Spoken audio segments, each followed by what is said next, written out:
Hello বন্ধু, আমি বর্ণিতা চলে এসেছি তোমাদের জন্য একটা নতুন ভিডিও নিয়ে। আজকে আমি তোমাদের সাথে শেয়ার করব একটা ছোট্ট টপিক, যে টপিকটা এর আগেও আমি তোমাদের সাথে শেয়ার করেছি, কিন্তু বারবার আমার কাছে এই টপিকটা ফিরে ফিরে আসছে। সেই টপিকটা হলো ডিপ্রেশন।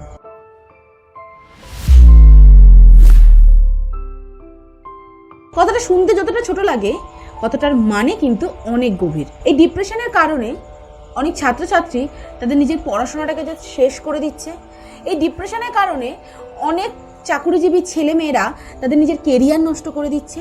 কথাটা শুনতে যতটা ছোট লাগছে, এর মাহাত্ম্য কিন্তু এক একজনের লাইফে এক এক রকম।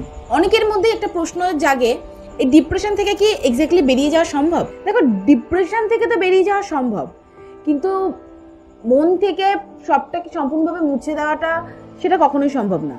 বাট হ্যাঁ, ডিপ্রেশন থেকে রিলিফ পেলে অবশ্যই আমি মনে করি প্রত্যেকটা মানুষ তার নিজের জীবনের দিকে ফোকাস করতে পারবে। চলো আজকে কথা না বাড়ি ডিরেক্টলি পয়েন্টে চলে যাই।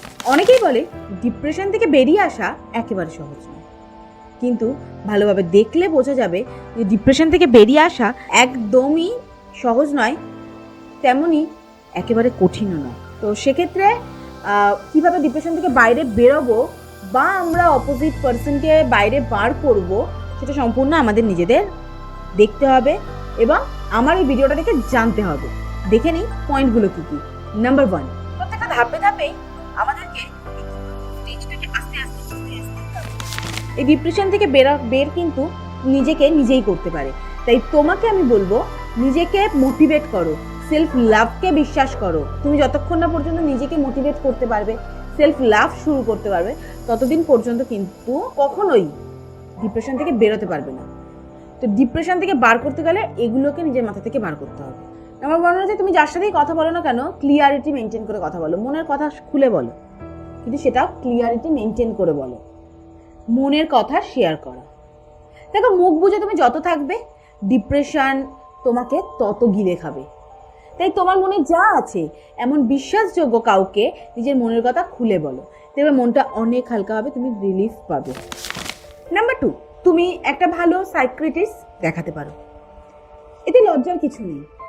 একজন ভালো সাইকিয়াট্রিস্ট তুমি যদি দেখাও, একজন ভালো সাইকিয়াট্রিস্ট যদি তুমি কনসাল্ট করো, তাহলে তার দেওয়া কিছু টিপস, তার দেওয়া কিছু ওষুধ অবশ্যই তুমি গ্রহণ করবে। তার দেওয়া কিছু টিপস যদি তুমি ফলো করো, তাহলে দেখবে খুব ইজিলি তুমি ডিপ্রেশন থেকে বেরিয়ে আসতে পেরেছো। এবং ডিপ্রেশনে চলে যাওয়ার ফলে যে শারীরিক ক্ষতিটা হয়, সেই শারীরিক ক্ষতি থেকে বাঁচার জন্যে সেই সাইকিয়াট্রিস্ট কিন্তু তোমাকে থেরাপি দিতে পারে বা তোমাকে ওষুধ দিতে পারে। এটা খাওয়া কোনো রকমভাবেই কিন্তু কোনো লজ্জার বিষয় নয়।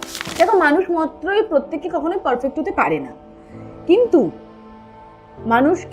মানুষের প্রবলেমকে অ্যাভয়েড করে কিভাবে নিজের জীবনে এগিয়ে যেতে হবে, সেটা কিন্তু নিজেকেই ঠিক করতে হবে। শরীর চর্চা করুন রোজ দিন, নিজের জন্য 10 থেকে 15 মিনিট কি 20 মিনিট নিজের জন্য বার করো। তার মধ্যে 10 থেকে 15 মিনিট হাঁটো, দৌড়াদৌড়ি করো, যোগ ব্যায়াম করো, যোগা করো, যা খুশি করো। এই টাইমটুকু শুধুমাত্র নিজের শরীর চর্চার ওপরেই দাও। তাহলে দেখবে যত তোমার মন ভালো থাকবে, তোমার মাইন্ড তত ফ্রেশ হয়ে যাবে। যত তুমি হাসি খুশি আনন্দ মজা এই সব কিছুর মধ্যে থাকবে, দেখবে তখন তোমার কিন্তু সব কিছুই পাল্টে যাচ্ছে। তাই এই হাসি খুশি মজার মধ্যে থাকতে গেলে যেটাকে করতে হবে, নিজেকে ফিট রাখতে হবে। তো নিজেকে ফিট রাখার জন্য যেটা করতে হবে, সেটা কিন্তু প্রত্যেককেই মেনে চলতে হবে। লাইফে চড়াই উতরাই আসবেই, কিন্তু সেই সব কিছুকে উপেক্ষা করে যখন তুমি নিজের লক্ষ্যে পৌঁছানোর দিকে এগিয়ে যাবে না, দেখবে ডিপ্রেশন, খারাপ লাগা, ভালো লাগা কোনো কিছু তখন তোমাকে জাস্ট ছুঁতে পারবে না। আমি অনেকেই দেখেছি বা অনেকের কথাই শুনেছি যারা ডিপ্রেশন হয়ে গেলে ঘরের এক কোণে পড়ে থাকে। এটা একদম রং। 4 নম্বর পয়েন্টটা ঠিক এইটাই, যে ওইভাবে ঘরের কোণে পড়ে থাকলে তোমার কাজ কিন্তু কেউ করে দেবে না। তাই নিজের মধ্যে সেই অ্যাক্টিভ ব্যাপারটাকে আনা এবং ঘরের বাইরে বেরাও, যেটাকে মেন ইম্পর্টেন্ট, সেটা হচ্ছে ঘরের বাইরে বেরাও এবং খানিকক্ষণ প্রকৃতির সাথে নিজেকে অ্যাটাচড করার চেষ্টা করো। সূর্যের আলো এত ভালো মেডিসিন না, জাস্ট ধারণার বাইরে। তো আমি সবসময় প্রেফার করব একটা ডিপ্রেশন থেকে যদি কোনো মানুষ বেরোতে চায়, তাহলে সব সময়ের জন্যেই কিন্তু নিজেকে ফিট রাখতে হবে, বাইরে বেরোতে হবে, সূর্যের আলোর সংস্পর্শে মিনিমাম 10 to 15 মিনিটস মতন থাকতে হবে। এগুলো হচ্ছে সবটাই কিন্তু ডিপ্রেশন থেকে বার করে নিয়ে আসার উপায়। ডিপ্রেশনে থাকলে না আমাদের খাওয়া ঘুম সব উড়ে যায়, কিন্তু সেটাকে একদম করলে চলবে না। ঘুম ঠিক রাখো। দেখো আমরা অনেকেই জানি যে ডিপ্রেশনে থাকলে খাওয়া ঘুম সব উড়ে যায়। সব থেকে মূল এবং ইম্পর্টেন্ট যেটা জিনিস সেটা হচ্ছে ঘুমটা দরকার লাইফে।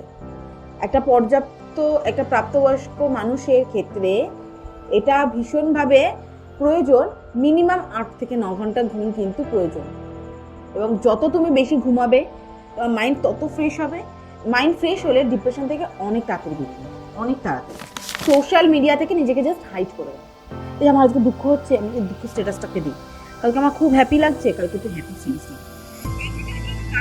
এই জিনিসগুলোকে একেবারে করা বন্ধ করো, তাহলেই কিন্তু একমাত্র নিজেকে ডিপ্রেশন থেকে বার করে নিয়ে আসতে পারো।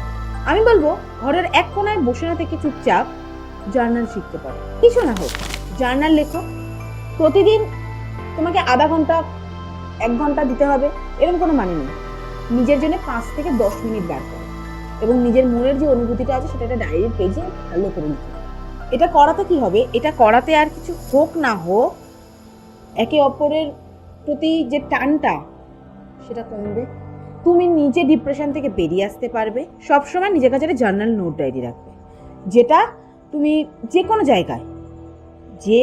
জায়গায় তুমি সেটাকে নিয়ে একেবারে বড় কিছু না ভেবে ছোট্ট ছোট্ট জিনিসগুলোতে আনন্দ উপভোগ করা, ছোট ছোট জিনিসগুলো লাইফে ঘটলে সেটাকে নিয়ে একটা আলাদা সেলিব্রেশন করা, সব কিছুই কিন্তু তোমার নিজের মধ্যে। আমরা নিজেদেরকে 10 মিনিট 15 মিনিট 20 মিনিট দিতে ভুলেই গিয়েছি। সেক্ষেত্রে আমি বলবো লাইফে ছোট ছোট গোল সেট করো। একটা বড় গোল তোমার লাইফে আছে আমি জানি, বাট ছোট্ট ছোট্ট গোল সেট করো, এবং ওই ছোট্ট ছোট্ট গোল অ্যাচিভ করার একটা আদম্য ইচ্ছে রাখো নিজের মধ্যে। এই 8টা পয়েন্ট তোমাদের কেমন লাগলো তোমরা কিন্তু আমাকে জানাতে ভুলবে না। যদি ভালো লেগে থাকে তাহলে একটা লাইক করে দেবে এবং চ্যানেলটাকে সাবস্ক্রাইব করে দেবে। Thank you.